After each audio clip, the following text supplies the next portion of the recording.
और अब बात बांग्लादेश की, और डीएनए में सबसे पहले दिखाऊंगा आपको मोहम्मद यूनुस के बांग्लादेश का वो काला सच, जिसकी वजह से अब दुनिया ये कहने लगी कि मोहम्मद यूनुस के देश में अब बगदादी यानी इस्लामिक स्टेट के आतंक का डीएनए आ चुका है।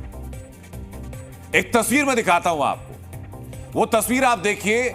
वो तस्वीर बांग्लादेश की सड़कों पर घूमते हुए एक लड़के की नजर आएगी, लेकिन अगर आप गौर से देखेंगे तो आपको उस तस्वीर में एक सच नजर आएगा। ये तस्वीर जरा आप देखिए मेरे पीछे, ये सड़क पर घूमता हुआ एक लड़का है। इस लड़के के हाथ में इस्लामिक स्टेट का झंडा है, वही काला झंडा जिसे लहरा करके बगदादी के आतंकियों ने हजारों बेगुनाहों का कत्ल कर दिया। आज वही झंडा मोहम्मद यूनुस के बांग्लादेश में लहराया जा रहा है। आपके अंदर शायद सवाल उठे कि एक युवक के हाथ में इस्लामिक स्टेट का एक झंडा क्या वाकई खतरे का निशान है? इसी सवाल का आज पूरा पक्का जवाब मैं आपको दूंगा। वो जवाब जो आपको समझाएगा कि बांग्लादेश में बगदादी के डीएनए वाला झंडा न सिर्फ बांग्लादेश बल्कि पूरे दक्षिण पूर्व एशिया के लिए एक बड़ा खतरा बन चुका है। बांग्लादेश में हर रोज जब कट्टरपंथियों की जमात सड़कों पर निकलती है तो जुबान पर होते हैं नफरती नारे और हाथों में होते हैं बगदादी के इस्लामिक स्टेट के काले झंडे। ये झंडे सबूत की अराजक और अस्थायी बांग्लादेश में अब बगदादी के आतंक वाली कट्टरपंथी सोच दायरा बढ़ाती जा रही है। इस्लामिक स्टेट का झंडा सिर्फ कपड़े का एक टुकड़ा नहीं, बल्कि कट्टरपंथ के उस चरम की पहचान जिसका मकसद है सिर्फ मजहब के नाम पर खून खराबा करना। और ये सिलसिला बांग्लादेश में अब शुरू हो चुका है, जहां सड़कों पर धमकियां दी जा रही हैं कि इस्लाम कबूलो या खत्म हो जाओ। अब जरा फ्लैशबैक में जाइए, 2014 की सीरिया और आज के बांग्लादेश को एक तराजू में तोलिए। बगदादी ने इस्लामिक स्टेट के आतंक को फैलाने के लिए इस्लामिक खिलाफत का एजेंडा चलाया। बांग्लादेश में कट्टरपंथी सीधे गैर मुसलमानों को धर्म परिवर्तन की धमकी दे रहे हैं। बगदादी ने हजारों यजीदियों को सिर्फ इसलिए कत्ल कर दिया क्योंकि वो मुसलमान नहीं थे। और बांग्लादेश में भी हिंदुओं को उनके मजहब के आधार पर शिकार बनाया जा रहा है। बगदादी ने इराक और सीरिया के एक हिस्से से सरकार का कंट्रोल खत्म किया।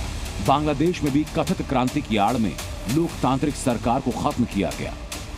बांग्लादेश में इस्लामिक स्टेट की सोच अब घर कर चुकी है और जिस रफ्तार से सोच आगे बढ़ रही है उसने मसूद अजहर और हाफिज सईद जैसे आतंकियों के पांव तले की जमीन खिसका दी है। लश्कर तैयबा या जैश ए मोहम्मद का मकसद है पावर हासिल करना, जबकि इस्लामिक स्टेट के आतंक का मकसद है इस्लाम के नाम पर खिलाफत स्थापित करना। लश्कर या जैश ने कभी पाकिस्तान में गैर मुसलमानों को निशाना नहीं बनाया, जबकि इस्लामिक स्टेट की तर्ज पर चल रहे बांग्लादेश में गैर मुसलमानों को ही निशाना बनाया जा रहा है। गैर मुसलमानों के खिलाफ कथित जिहाद की आड़ में खून खराबा, इस्लाम के नाम पर खिलाफत, यही था बगदादी के आतंक का वो चैप्टर जिसकी वजह से अफगानिस्तान में काबिज आतंकी संगठन तालिबान ने भी कभी अफगानिस्तान में इस्लामिक स्टेट को हावी नहीं होने दिया। लेकिन आज बांग्लादेश में इस्लामिक स्टेट का काला झंडा खुलेआम लहराया जा रहा है। बगदादी के इस्लामिक स्टेट ने सीरिया का ऐसा हाल किया था कि मुल्क आज तक जंग की तपिश में झुलस रहा है। और जिस तरह बांग्लादेश में बगदादी के डीएनए का वायरल फैल रहा है, वो आशंका पैदा करता है कि कहीं बांग्लादेश अगला सीरिया ना बन जाए। ब्यूरो रिपोर्ट, जी मीडिया। दुनिया एक बार बगदादी का आतंक देख चुकी और इसी वजह से भारत समेत पूरी दुनिया को बांग्लादेशी हिंदुओं की फिक्र सता रही। एक डर अंदर बैठ चुका है कि कहीं बांग्लादेश में भी मजहब के नाम पर वैसा खून खराबा ना हो जैसा बगदादी पहले कर चुका है। हत्या, हिंदुओं की हत्या, यूनाइटेड नेशन, यूनाइटेड नेशन।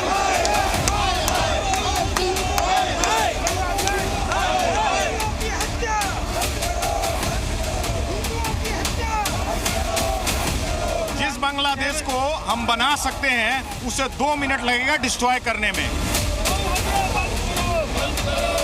अगर हिंदू जाग गया तो बांग्लादेश नक्शे से बह जाएगा। सारा मानवाधिकार और सारे बाकी संगठन आज विश्व के चुप हैं। हिंदुओं पर अत्याचार बंद करवाएंगे। बांग्लादेश में हिंदुओं के ऊपर अत्याचार हो, ये सहन नहीं करेंगे। बर्बरता जो हिंदुओं के ऊपर अपनाई जा रही है उसको बंद होना चाहिए। कोई सैन्य कार्रवाई भी हिंदुस्तान करता है तो वो करनी चाहिए। बांग्लादेश के लोगों को कभी 1971 नहीं भूलना चाहिए। बांग्लादेश में बगदादी जैसे आतंकी की एंट्री हो रही है और इसी एंट्री की आड़ में हो रहा है डेमोक्रेसी का दी एंड।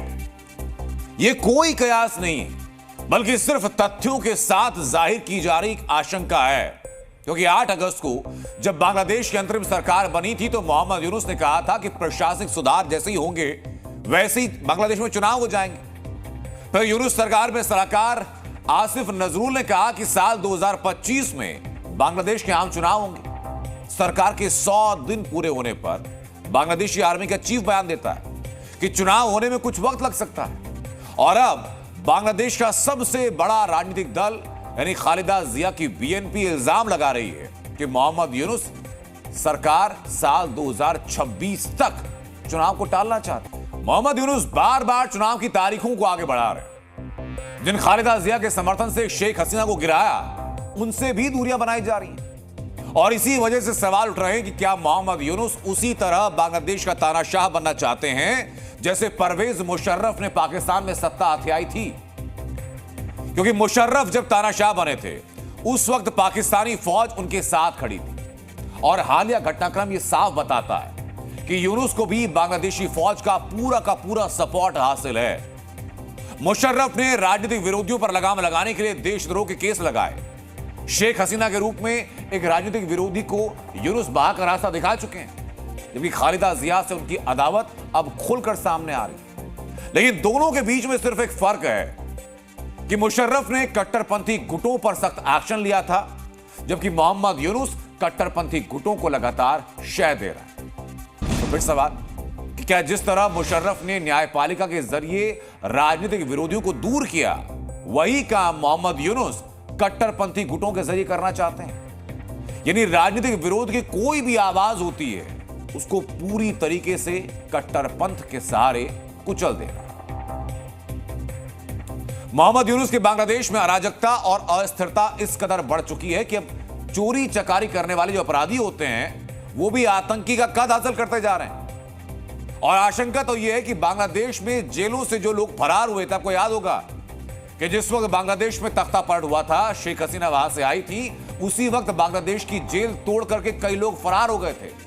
अब वही जो फरार लोग हैं वो भारत बांग्लादेश बॉर्डर पर आतंकी गुटों के साथ जाकर मिल गए और अब ये भी आतंकी बन चुके हैं और बॉर्डर पर सबसे बड़ा खतरा भी बनते जा रहे हैं। अराजकता और खून खराबे की ये तस्वीरें पूरी दुनिया ने देखी जब शेख हसीना को हटाने के लिए कथित छात्र क्रांति की। इस क्रांति की आड़ में बांग्लादेश ने तख्ता पलट देखा और इसी हिंसा और हंगामे के बीच बांग्लादेश की जेलों से हजारों अपराधी फरार हो। इन्हीं अपराधियों को लेकर अब एक बड़ी आशंका जताई जा रही है। मीडिया रिपोर्ट्स के मुताबिक बांग्लादेश और भारत के बॉर्डर पर गश्त और चौकसी बढ़ा दी गई। सिक्योरिटी एजेंसीज को शक है कि बांग्लादेश की जेल से भागे अपराधी अवैध तरीके से भारत में घुसपैठ कर सकते हैं। आशंका जताई जा रही है कि ये अपराधी बांग्लादेश में सक्रिय आतंकी गुटों से संपर्क में आकर नए आतंकी काडर का हिस्सा भी बन सकते हैं, क्योंकि अगर इन्हें कट्टरपंथी और आतंकी गुटों की सरपरस्ती मिल गई तो इन्हें वापस जेल भेजा जाना मुश्किल हो जाएगा। अगस्त के महीनों में हुए जेल ब्रेक को लेकर बांग्लादेशी सरकार ने जानकारी साझा की थी। इस जानकारी के मुताबिक बांग्लादेश के कारागारों से कुल 2200 अपराधी फरार हो गए थे। दिसंबर के महीने तक 1500 अपराधियों को या तो पकड़ा गया या फिर ट्रैक किया गया है, लेकिन 700 अपराधी अब भी फरार हैं। इनमें से 70 ऐसे हैं जिनका आतंकी बैकग्राउंड रहा है। पाकिस्तान में अपराधियों को आतंक में इस्तेमाल किए जाने का पुराना टेरर पैटर्न रहा है। कई बार दुर्दांत अपराधियों को आतंकी गुटों से जोड़ा गया और फिर उन्हें आतंकी गतिविधियों के लिए भेज दिया गया। यही पाकिस्तानी फॉर्मूला अब बांग्लादेश में लागू होता नजर आ रहा है और पाकिस्तानी आतंकी की तरह बांग्लादेश के इस कथित टेरर डेंजर से खतरा भारत को ही है। ब्यूरो रिपोर्ट, जी मीडिया।